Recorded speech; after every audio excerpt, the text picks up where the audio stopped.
Q Card winner of the bumper in 2010, wins the Ryanair of 2013. You can't get near Tour, who's going to land a festival hat-trick. Tour, different gear in the Ryanair.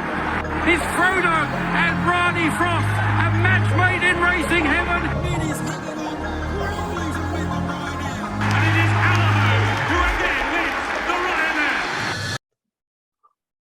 This is fucking shit, isn't it? Right. Brutal. So that is the start of our Ryanair chase preview. It is brutal. It is a ropey, windy market, as Kevin Blake would say. I would just like to start it off by saying thank you for your support. Thank you for tuning in. Please like the video, subscribe to the channel, because that's about all that's worth saying. No, I do think that Allaho's going to turn up. So I know obviously we have the Willie stuff and all those bits. I do think he'll turn up. So the standpoint that I'm at the moment is Allaho is going to run. And if he does run, Allaho wins. Like, Willie's not going to risk him at any percentage. I think he can just be like so good fresh anyway. So as far as I'm concerned, Allaho does win it. When it comes to the betting markets, 4 to 5 with William Hill when they went non-runner money back, which was stinking really. Although he probably got off a bit shorter. Bet365 went non-runner money back, or non-runner no bet, and they put Gallup and Deschamps at 12 to 1. Non-runner no bet, and I know obviously he's not going to come in, but I don't know, whatever reason. So I backed him. Got an email this morning, which I'll stick up on the screen, saying we made a mistake. Your bet's been changed to even money. So just took that money back. But also, Allaho was 6 to 4, so he was 7 to 4 top price, and then he was 6 to 4 non-runner no bet. So that's well worth tying a few £100 up in, because he'll go off odds on if he does turn up. But that's now gone into 5 to 4. So all the bits of value you might better squeeze have gone. I did put on the GG column that I put out today, which talk about novice hurdlers, that Fakir Dudry 10 to 1 non-runner money back with William Hill was the bet. He is now 8 to 1. So I don't think it's my money that moved it, but the point of me making that suggestion was that if the only reason Fakir possibly runs is if Allaho doesn't line up. If Allaho runs, then you get your money back, so it's gone. So I don't have any advice in it. I did put up Blue Lord in the column, didn't I? 33. He's 6 to 1 point now. I'd like him to come in, but he only comes in if Allaho doesn't. So it all just hinges in and around Allaho, doesn't it? But I guess if Allaho runs, we're all saying he wins, right? No one's concerned about a layoff or anything. So let's imagine that Allaho doesn't run. Daryl, who would you bet in that point? Or just say, do you think Allaho would win if he turns up? Well, I'd like to think he would, but like he is a horse that he's quite a stuffy horse, like, you know what I mean? I know he won first time out last season, but coming here at the festival first time is a bit different, isn't it? I don't know. I don't know. I don't like this market at all, because I've been through, like, I've tried to play this market, right, as if he's not coming. That's how I've tried to play this market, because I think that's the only way you can play it. I went through every single run. I won't list them all, but like, I was almost tempted to back Shishkin, and like that's how dire it got. You know, I couldn't really find anything else. I can literally see there's going to be about 6 runners. I can see, this is the field that I can see, right? If Allaho runs. Allaho, Fakir, Envoy Allen, Eldorado Allen, Hitman, maybe Fury Road, and then one of the rags like Fernando Silva, maybe. But, like, yeah, so yeah, look, if Allaho turns out, he should win, shouldn't he? We're not putting it like that.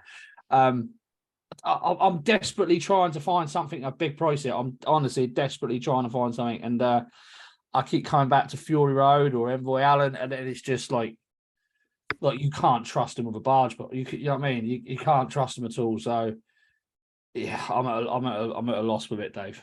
And that's the reason why I wanted to think of it in that situation, because it could be a lot of talk about pointlessness, because if Allaho turns up, then it's very hard to make a strong case for anything against it. If he doesn't turn up and the field size is small, there could be some value in there, but that's potentially all it could be. It could be another value loser, couldn't it?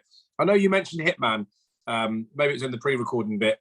He's 25 to 1 non-runner money back with William Hill, and I quite like him as a horse. I haven't been too forceful with him, and we know what Nichols does with his horses. He doesn't run them at Cheltenham for the sake of running them, so you would expect maybe if he was to turn up in a race like this, they would fancy him to have a bit of a chance, and he might be a bit too big a price. But again, I'm just saying words for the sake of saying words, and Jamie, help us out, make this episode a little bit better.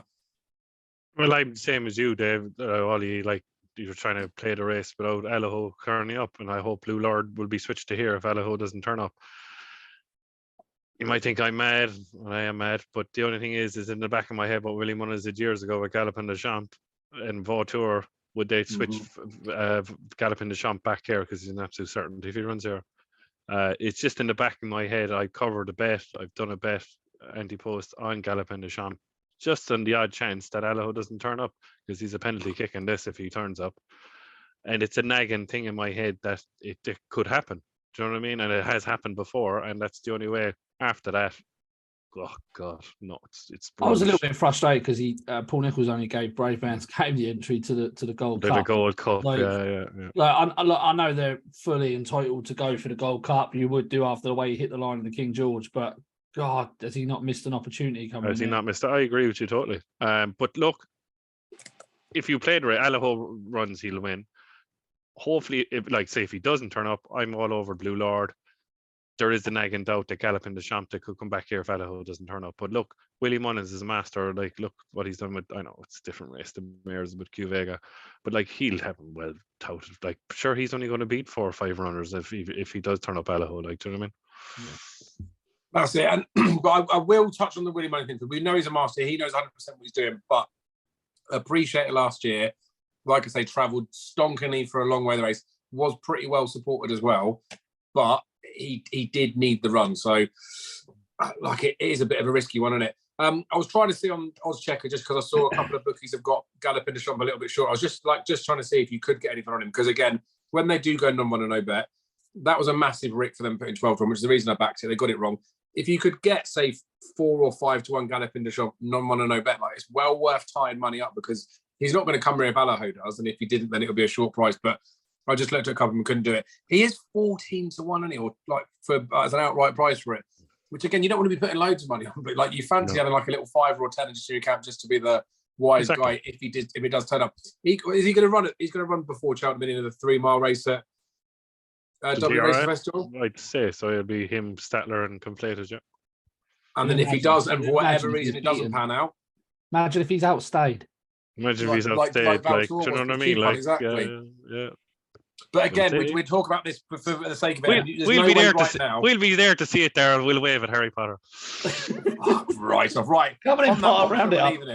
Like the video. On the Potter. Fuck off. Like the video. Subscribe to the channel. What? Somebody said Mighty Potter. We're going to move on to the stairs hurdle. There'll be a video somewhere or a link somewhere up there. Let me get the markers up.